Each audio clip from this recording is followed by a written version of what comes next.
to the next episode of AI Chit-Chat. I'm your host, Smriti. I'm Chief Scientist at NetoAI. And in this episode, we have a very special guest, Ron Brandt, who's a senior IT leader with over 3 decades of experience. For the past 15 years, he has held C-level roles at top tech companies.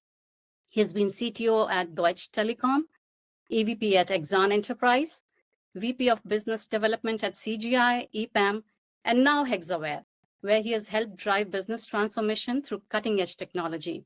A very warm welcome to you, Ron, for this podcast. Thank you very much for joining us today. How are you? Thank you very much, Smriti, for the warm welcome. I'm doing great, and I'm looking forward to our conversation.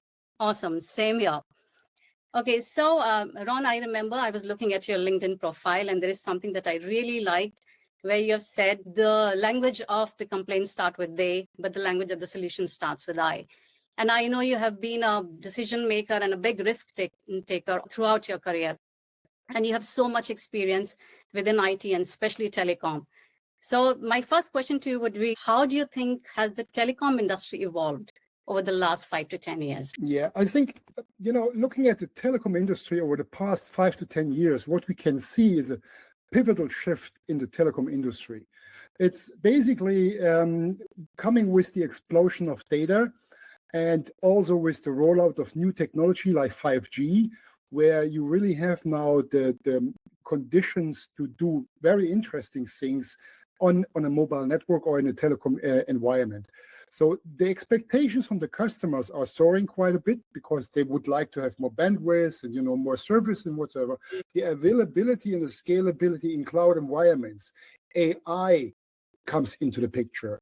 So, and for telcos, and we maybe talk a little bit later about that, AI-driven network automation is something which is very of high interest to the telcos and to others, or hyper-personalized customer journeys, not this standard screen. And yeah, for sure. And last but not least, you can unlocking new revenue streams for the tech industry. Absolutely. And you're right, Ron, because we all can see how fast AI is evolving, and telcos are right in the middle of it. So specifically for AI, what role do you think AI can play in telecom's future? First of all, I would look into the infrastructure. What's possible is that you really can go and can renovate and lift up your legacy systems to completely new levels, leveraging AI. The next thing, which usually was a problem in the past, which is not a problem anymore, is the data dilemma, right? In the past, you were sitting on tons of data, but you couldn't do anything sensible with it. Yeah. Now with AI and with all the algorithms and the compute power available, you can leverage data in a completely new way by, gaining experience about the customer behavior, but also gaining experience about your network and what you can do in the network. And there are a lot of other things. Integration complexity is something where you really can go into AI and leverage all the knowledge and the possibilities which are at your hand to improve your overall services, reliability, security. And last but not least, you can basically use AI to really generate new revenue streams. Yeah, you're absolutely right. There are a number of use cases of AI within telco. But as you mentioned, even if you take data, right, there is a lot of data, but is that data usable? Is that data accessible? So there are a number of challenges that telcos have to face before they, keep up with the rapid pace of AI innovation. What are the challenges that you see are the biggest that telcos face? I think what you really need is you need a data strategy. Let me say the fuel for AI is data, right? So, and telcos in tradition have a lot of data. They have millions of customers. They produce millions of data sets in any given way. So the point is how to use the data comes with, you have to come in with a data strategy. Data governance is very important because having data and working with data is one thing, but making sure you do it in the proper way, in the right way, is even more important, especially under the circumstances of GDPR, everything which we have in place. And then once you have that, you have to look into your infrastructure and scale up your infrastructure, right? So you have to be aware and if you aren't really keen on going to the cloud, which is now basically a mandatory thing to do, you have to go to the cloud, have the scalability and so on. So that's also important. And what's even more important is finding the talent, right? True. And that's the battle right now, because there is a war for talent right now for data analysts, data scientists, AI specialists in any given way. And that's something where you have to be attractive, not just as an employer, but also with the workload and the content of work you are offering. Then the good people, they are looking, where are my challenges? Where are the areas I can basically go in and be creative and help the company move forward? So there are a couple of very interesting topics which we have to consider. Yeah, absolutely. And especially about the data, as you said, every enterprise has to have sort of data strategy in place before they even think about using AI to use that data. So what are the other areas, or maybe a specific area, that telecom should first focus on while implementing AI? For example, say networks, billing, customers, operations. Yeah. There's like a long list. There's a very long list. And I would start actually with the network, because this is the central nerve system for telco company, right? Mm-hmm. So if you want to become more efficient, more service-oriented, look at your network optimization potentials. So there are very interesting solutions out there. I can think of the solution of having an AI-based network management concept. For example, being capable of coming up with small language models, not large language models necessarily, small, and dedicated to your telco environment. Right? NetoAI is quite interesting on the path, which really I think it's very intriguing. Here, what you have is you can start then talking in real time to your network, gaining information, and also going maybe down the path of predictive maintenance. So you're listening to your network and you see there are certain patterns occur which are not normal, which are kind of biased or whatever. Other things which are also very interesting, and we never should forget, telcos are in to make business with their customers. So by serving the customer, giving them experience in a way that they can really have an easy environment and easy to engage, that's another very interesting area where you can basically, the customer calls, right? You recognize the number, you can go into your data system, you recognize all the information about the customer, and you know exactly where he's coming from, what the last conversation was, and then you can build up new service offerings, or basically in advance helping solving his problems, which he might not even have expressed, but you see it out of the data, which gives you a completely different interaction with your customers. Another topic, operation automation. So you can basically have a network operating center. Everybody who is in the telco industry knows what the NOC is and how much effort it is to put it in place and maintain it and keep it running. So by going down that path, using AI, you can optimize your network operation. And what's also, and that's something the telcos are faced with, is fraud detection. So that's important, where you can basically put mechanisms, algorithms in place where you can see pattern behaviors, right?